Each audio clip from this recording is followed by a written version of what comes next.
and that was recorded 2 weeks before surgery. I went on pre-op diet, and then on surgery date my weight was 96.2 kilos. And then this week 11, sorry I should say, go back, I've had my first gain. It's only 200 grams, which is, I think I worked it out to be 7 ounces, which is not a lot. But it was my first gain. Like, I haven't stalled, I've lost every week, and then I just all of a sudden had a gain. I mean, totally to blame. I'd eaten crap and hadn't drank any water, or hardly any, for days. Like, I'm terrible at drinking water, as we all know if you've watched my videos. Yeah, so I got scared a bit by that gain. It certainly did shock me. So all that day, because obviously I woke myself in the morning, I tracked all my food, didn't eat anything bad, like made all my food, took it to work, whatever, made all my snacks, and concentrated on drinking water and getting in that 2 litres of water a day that we're supposed to drink. And I weighed myself the next day, which I never ever do, and the next day I actually was down 900 grams. So I was like, wow, well, guess the drinking water thing is really for a reason. Anyway, so this week I just weighed myself this morning again, and not like if I just count that weight I was last week, I was down 2.8 kilos this morning. I haven't worked that out to pounds. I'll just put it all down below if that's okay. So anyway, so that brings me to my current weight, which is 81 kilos. So I'm actually 1 kilo away from my first goal of being my wedding weight, which was 80 kilos back in 2011. This is my highest weight, that's 19.8 kilos. And since surgery, that's 15.2 in 12 weeks. So what have I been doing? So obviously that gain kicked my ass a bit, so I've been putting a lot more effort into drinking a lot more water. I still struggle with water. I really don't like it. Just doesn't sit well in my tummy. And so I've been putting cordial, mixing cordial with it. That sugar-free cordial, which I don't like cordial either, but it tastes better than water, so I'm trying my best. Other than that, I don't really drink any other liquids. I don't drink protein drinks or anything like that. They don't sit well with me. They tend to go straight through, so I don't. I just stop trying because they're an expensive thing to buy and just waste. So I don't even bother with them anymore. I drink milk. I can tolerate milk, strangely enough. I can drink a glass of milk, no problems. I will have a glass every now and then when I feel the need. And obviously alcoholic beverages I'll have. I don't drink during the week pretty much anymore at all, unless I've had a particularly bad day, which I've only had one of those in 3 months. It's nearly 3 months since I've had surgery. Yeah, so yeah, I'm not a juice drinker. I used to drink Diet Coke before surgery, but I gave that up, and I haven't had it. Oh, I had it on my pre-op diet, but I haven't had it since. Just not, don't know, the bubbles don't sit well, and if I'm going to drink something like that, I'd rather it be booze, so I just save it all up and have a couple of drinks on the weekend. Yeah, so that's all I drink. I don't really drink anything else. I've been feeling pretty good. Other than that game, that game was a bit shit, but like I've actually been feeling good. My food's like I think I just got into a bit of a groove with the food. Like I still snack on most of the same stuff. I snack nuts sometimes.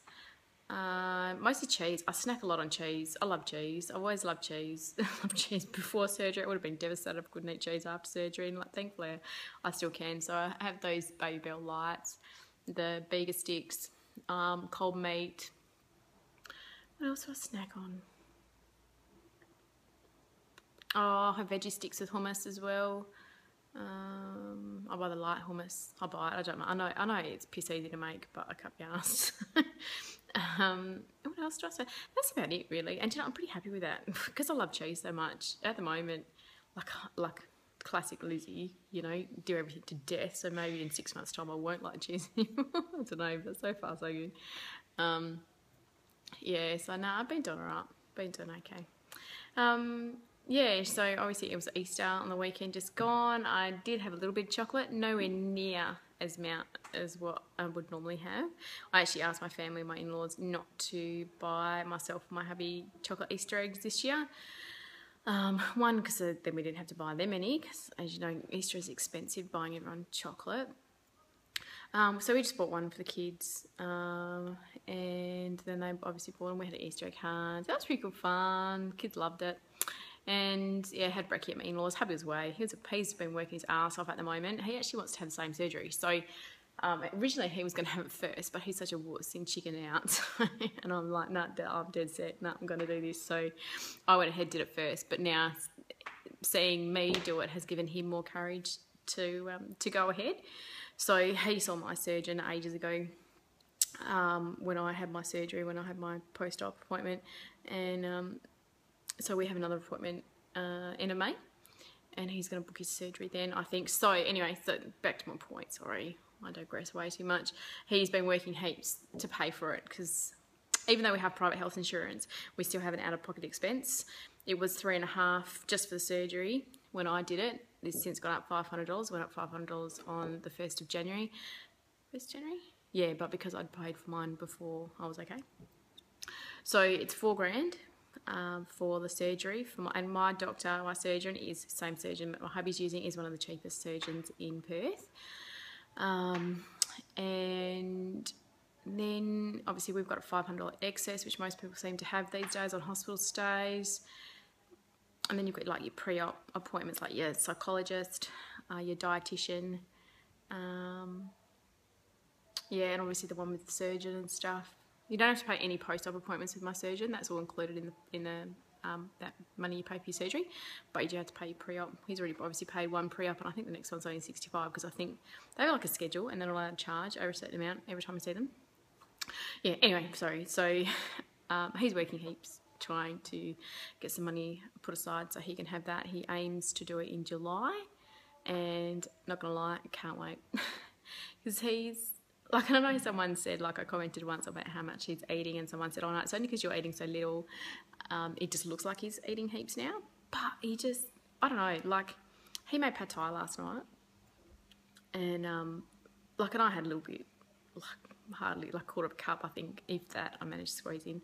I don't really manage to eat much of that sort of stuff. But, like, I was going through, like, tidying up the dishes and after dinner and whatever, and going through the wok and putting all the leftovers in containers and stuff. And there was so much there. So much more. And you know what? There's no way I could eat it. Because I just can't eat that amount of food. And like, and he's gone away now for work again. So like, I've put it in he's back tomorrow, so I've put it in the fridge. He should be able to eat some of it tomorrow. But do you know what? Even he won't eat that much. Like, he's already taken a container away with him for work. And yeah, like, so I can't wait for him to have the surgery so he stops eating so much, so he stops cooking, because he's a cook, so he stops cooking so much, because we are just wasting food. And like, our food bills, like, what was our $650 in the fortnight. That was our big shop. And then we'll have like little top up milk and dog food and bread over the fortnight. Like, we are spending a ridiculous amount of money on food. And no shit, the kids don't eat that much. Obviously, I don't eat that much. And yeah, and I don't know. Yeah, I know it's people hear about what we spend on food and they go, oh my God, I can't believe you spend that much on food. But like, we really battle to make like good food choices. Like, we only buy free range chicken, we only buy free range eggs. We don't buy cheap mints. You know, we buy the top grade stuff. And you know, like, we buy decent veg, and like, and we buy lots of veggies. We don't buy a lot of pre-packaged stuff. Like, hubby likes to make everything from scratch.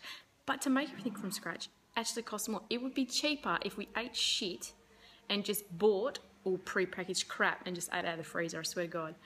And but we don't. We try, you know, we've always tried to eat well. We just eat too much.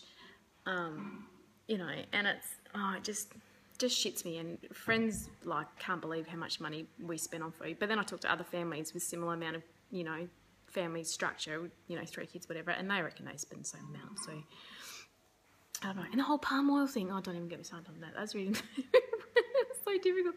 I don't know. How do you make a conscious food choice and buy food that is good for the environment and good, you know, like like socially conscious? Is that the right word? Anyway, and you know, and still manage to maintain a food budget that's realistic. Yeah, I don't know. Anyway, I've totally got off topic. What else hang on? I'm gonna check my notes. I wrote notes and look, I'm just terrible. Oh yeah, what was that? Oh, went out for lunch the other day. So went out for lunch with a friend. This is first or second time. I might have been out for lunch before with a friend. Usually I go out, like when we go out, like I'm with hubby, so he just orders and I just pick off his plate, or if I've gone out with the kids and I don't order anything and I just eat off the kids' plate. This time was just me and a friend, so obviously I had to order something, and she knows I've had the surgery. She's one of the few friends that does know. And yeah, I had like a salad, what was that, beetroot, goat's cheese, walnut salad. It was really yummy. But like obviously it was $24 or something, and I had to pay for the whole lot and eat about that much. Which, as we all know, it's just one of those things. But my point of my story was that going out for lunch was less about food and more about the friendship, the socialness with my friend. It was like I found that my outlook has changed a little bit. I guess it does with everyone. You know, I enjoy friends' company more. I mean, I've always loved food, but my focus is going off food, I suppose. And I guess maybe that's one of the point. Maybe that's what's supposed to happen. Your focus goes off food. Like, and I love food. I love the taste, the texture, the colour. You know, but I'm finding that I'm looking for other things instead. I don't know. But anyway, it was a good lunch. Yeah, what else was I going to say? Oh, I wanted to talk about One Sleeves Down Under. Like, I went on, I'm on way too many social media things. I'm on, YouTube, Facebook, Instagram, and then I go on the Aussie, is it Gastric? Yeah, it's Gastric Sleeve Australia forum or something. And I don't post much on there. I did, like, read heaps and stuff before I had my surgery, but I went on there last night because I was bored shitless. So I was on there last night, and there was a post obviously about One Sleeves Down Under. And I'm like, oh my God, I remember, I thought, I just figured it was last year, and then looked, it said like 2015 at the end. And I'm like, oh my God. Because I remember when I was doing my research last year, around October is when I booked my surgery for January, and it was around the same time that they had One Sleeves Down Under. And I remember looking at the posts and the videos and being so excited and going, oh my God, if that ever comes around again, I'm so going to have to go. And it's in Perth. So as you know, if you know where I am, I'm actually in WA, which is, I live a few hours north of Perth. So much more realistic for me to be able to go than if it was over east. Yeah, so excited. So I haven't talked to hubby because I only found out about this last night and he left for work. So I'll talk to him about it when I see him, because I'd like him to come too, especially if he's going to have the same surgery. So we should both go and make a weekend out of it together by ourselves, I reckon. Anyway, so I think what's the date? 30th of October is the date. There is a closed group on Facebook for those of you who are Australian and want, or I don't know, anyone else who wants to come over. You just have to obviously request to join, and one of the admins will approve you. So I only found out yesterday, so I'm very, very, very excited. Yeah, just excited to hopefully see and meet quite a lot of the people I talk to on Facebook, obviously the people I talk through here. And hopefully some of my January sleevers. We've got a January sleever group, and it would be good to meet a few of those girls. Yeah, so anyway, that's my update. It's 15 minutes. And I'm going to try and have to figure out how to cut it down.